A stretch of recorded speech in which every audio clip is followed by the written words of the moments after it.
Hello there guys and welcome back to my channel. So just to start off, a big thank you to everyone who liked, commented and subscribed on my last video. I was quite surprised at the response really for just a running session, but thank you all so much.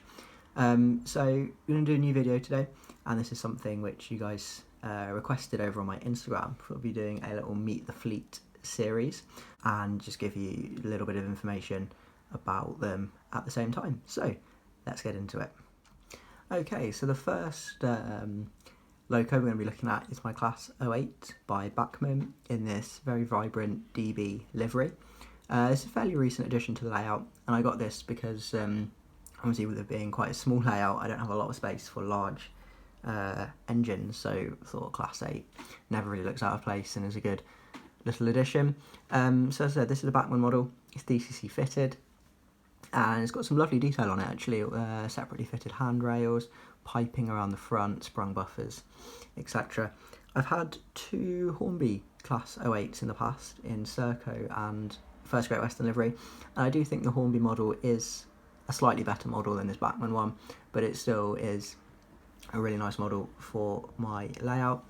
I chose the DB colour scheme because it's not completely implausible that one of these could have found its way to a Arriva or Transport for Wales depot, with Arriva being owned by DB and Transport for Wales having an agreement to use DB Class 67s.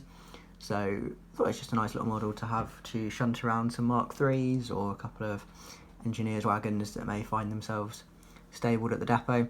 So yeah, really nice little model this one, and I would definitely recommend a Bachmann Class 08, but also the Hornby ones as well. Okay, so the next models we're going to look at are my HST fleet, and this is something that's not really seen much on my layout anymore, simply because I don't really have the space for them, and they're not really sort of in my region anymore. But I have three power cars, two are dummies, one is a motor.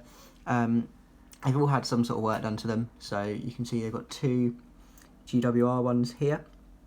These started out life as Virgin power cars when I repainted them myself into GWR. They're not too bad considering that I did them myself.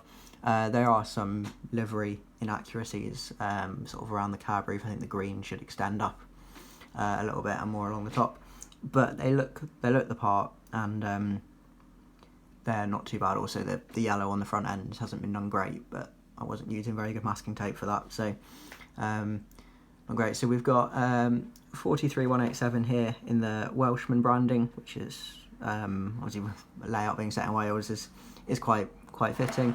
And then we've also got 43041 here in Meningitis Trust livery. This is probably the better paint job on this one, but I prefer the livery on that one. At the back you can also see we've got another old Hornby power car, and this one's been renamed and numbered into 43002, so Kenneth Grange, which was one of the ones First Great Western reliveried in real life. Again, it's just another nice little model to have. I have also done a modification on the front of this one to try and replicate the emergency coupling. Not done the best job on it, but it looks alright actually. It has a couple of problems going around curves because of the way I fixed the coupling in.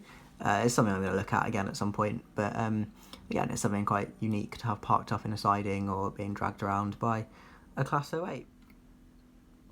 Okay, so next up is my most recent addition, and this is my Bachmann Class 57 in Virgin Trains livery. It's 57301, and it's named Scott Tracy as one of the Thunderbirds. This is a lovely model. I got this because Virgin 57s were seen in North Wales, which is where my layout is based, dragging Pendolinos up to Holyhead at the weekends, and also used on crew training and other purposes as well. So it does fit in really nicely and provides just a bit of variation from the Arriva blue and the Transport for Wales red and white as well.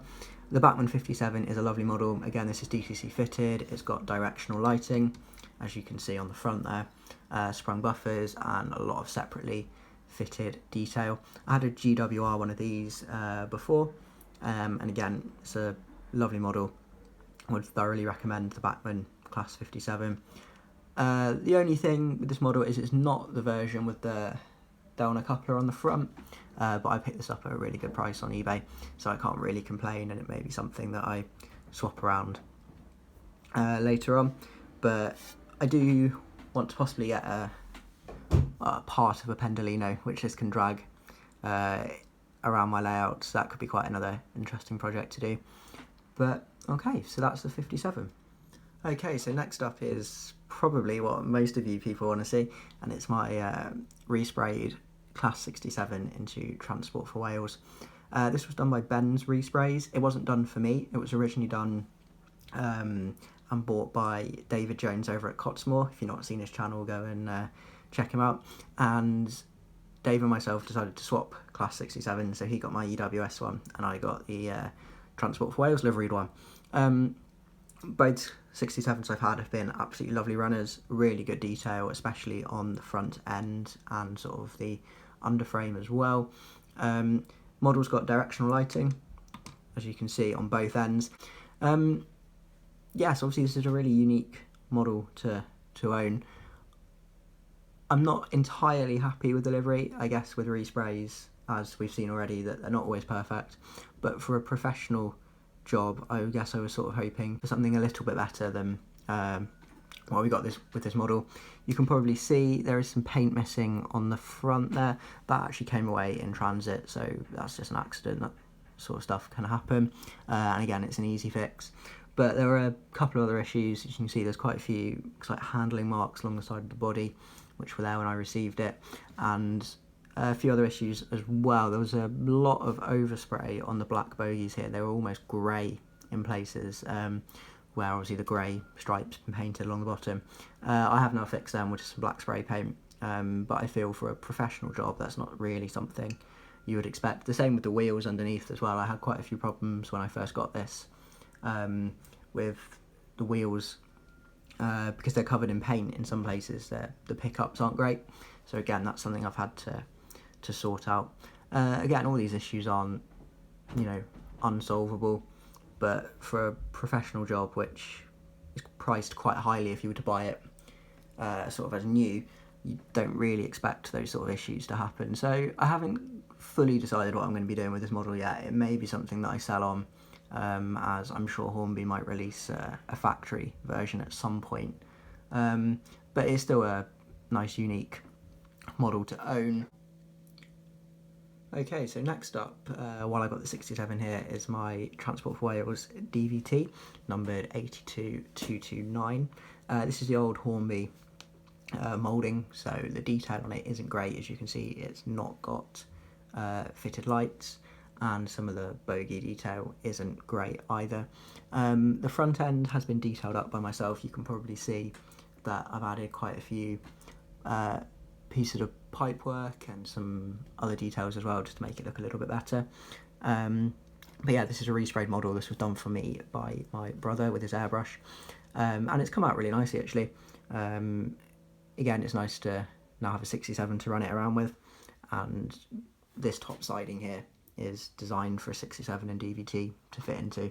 So yeah, the colours have come out really nice. I think Transport for Wales sort of grey or white, whatever you want to call it, is quite a tricky colour to get right. It looks different in certain lights, and I actually feel both of these models, I think this one's slightly too light and that one's slightly too dark, but that's what you get with resprays. But again, the colours really good on this one. The transfers were done by Precision Decals. They were designed by myself and printed by them. They've come out quite nicely actually. I've had a few issues with them in the past, but overall these have got on quite nicely, and just looks really good. Okay, so onto the DMU fleet now. All the locos are done, and we're going to start off with my Bachmann Class 150, 152, in first Great Western livery. This is an absolutely stunning model. The detail on this is next level. In fact, I'd probably say it's one of the most detailed pieces of rolling stock that I have.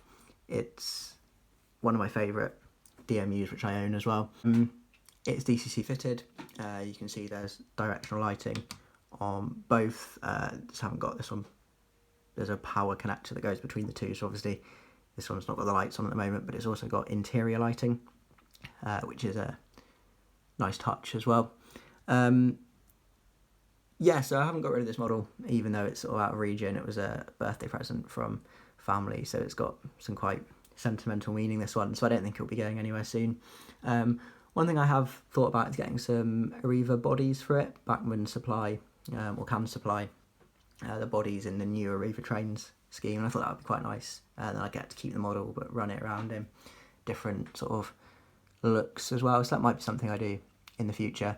150 is a stunning model. This was the newly tooled one which came out a few years ago, and this particular version I think was the Kernel Model Centre exclusive, the 152 first Great Western with the gangwayed end.